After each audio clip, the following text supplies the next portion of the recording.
Hey folks, 10 cards make cat tokens. So I've put 5 of them in a deck here, and we have to start with Julie Forum Emissary.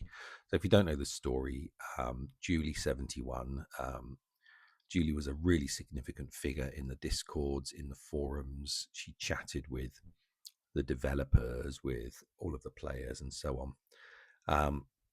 And was a really important character in the game and really important liaison. And then out of the blue, she passed away, which was desperately sad. And it caused such, I think, an impact, her death, in an extraordinary and unprecedented action. The developers made this Vanguard exclusive to celebrate her life and gave it to all of the players who were in the game at the time. So, really beautiful. This Vanguard happens to have a -5 of create a dog token, create 7 cat tokens. So I put it in the deck. I've also put the Ajani Caller of the Pride Vanguard in here. This is from Ether Drift, and this has is it the -3 or the -5? It's the -5. Create X cat tokens. X is the number of cat creatures you control, including their reinforcements. So if that wasn't a -5, that could accumulate nicely, but it is a -5, so it's quite difficult to trigger. Leonin War Leader. I've kind of put this in here because I haven't really used it much. M19. When this creature attacks, create 1 cat token. Another card I'm really surprised I haven't used more. Barely mastered it at all. Cub Warden has Mutate. Create 4 cat tokens, and it's actually a decent card in its own right. 5/7 with lifelink. And then Arabo, the first Fang from Foundations.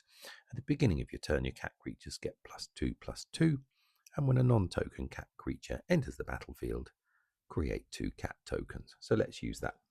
You can probably hear I'm a bit chesty at the moment. I haven't done one of these videos for over a month now. Apologies for that. And I took a couple of weeks holiday, which I really needed, and came back with COVID, which I've managed to avoid for the whole 5 years it's been around. But yeah, I picked it up from, I don't know, someone in a restaurant or somewhere, and it's really hit my chest really hard. It's still hanging around weeks and weeks later. I don't recommend it. It's a pretty unpleasant disease, but there we go.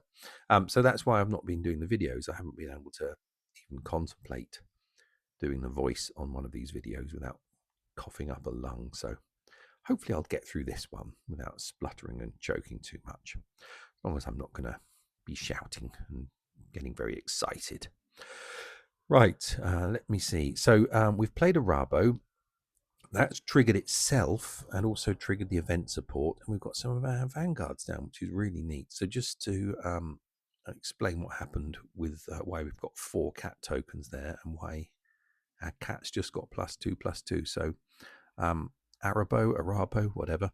At the beginning of your turn, your cat creatures get +2/+2. And when a non-token cat creature enters the battlefield, create 2 cat tokens. So it triggered itself when I put it into play to make 2 cat tokens, and then the event support has when a non-token creature enters the battlefield under your control. If you control 2 or less creatures, create 2 cat tokens, and whenever you gain life, your first creature gets +1/+1. So it made 2 cat tokens. Arabo made 2 cat tokens, and then Arabo's given it +2/+2. And you can see we've got. I'm going to try and boost that Vanguard a little bit so I can use its -5. Let's use Commodore's A1 to see what we can pick. I was really hoping to get a mystical teaching. Let's take the cats. And let's see if we can get Cub Warden to mutate on top of something. I maybe should have picked a tougher opponent to give me more time to build up and play some of this stuff, but I didn't. And we're only here to look at the tokens, so I guess that's what matters. Let's ditch that Thundering Force. Now one more go at getting a mystical. No. Don't think I'm going to have enough turns to get Golden Wish into play, but we can give it a go.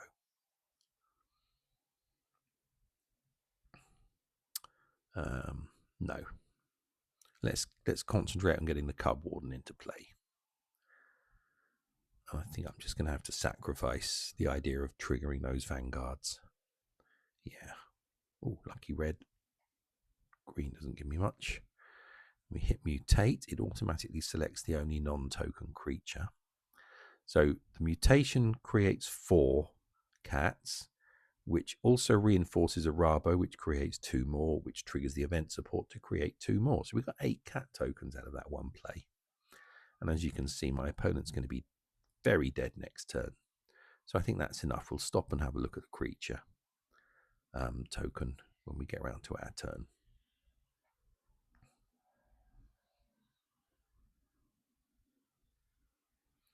Right, here we go.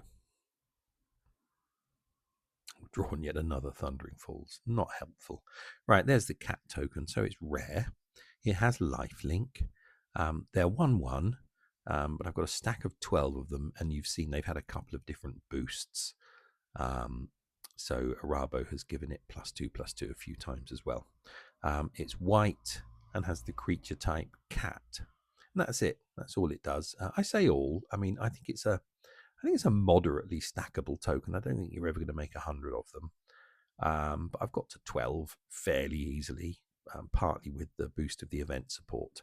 And I think those vanguards aren't much help, really, because the trigger is a -5. But here's the lovely artwork. I love the ears on this. It's really extraordinary. There's an Egyptian feel to the whole set when this came out.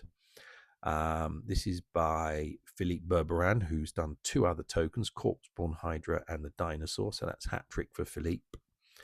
And that is the 1/1 lifelink cat token.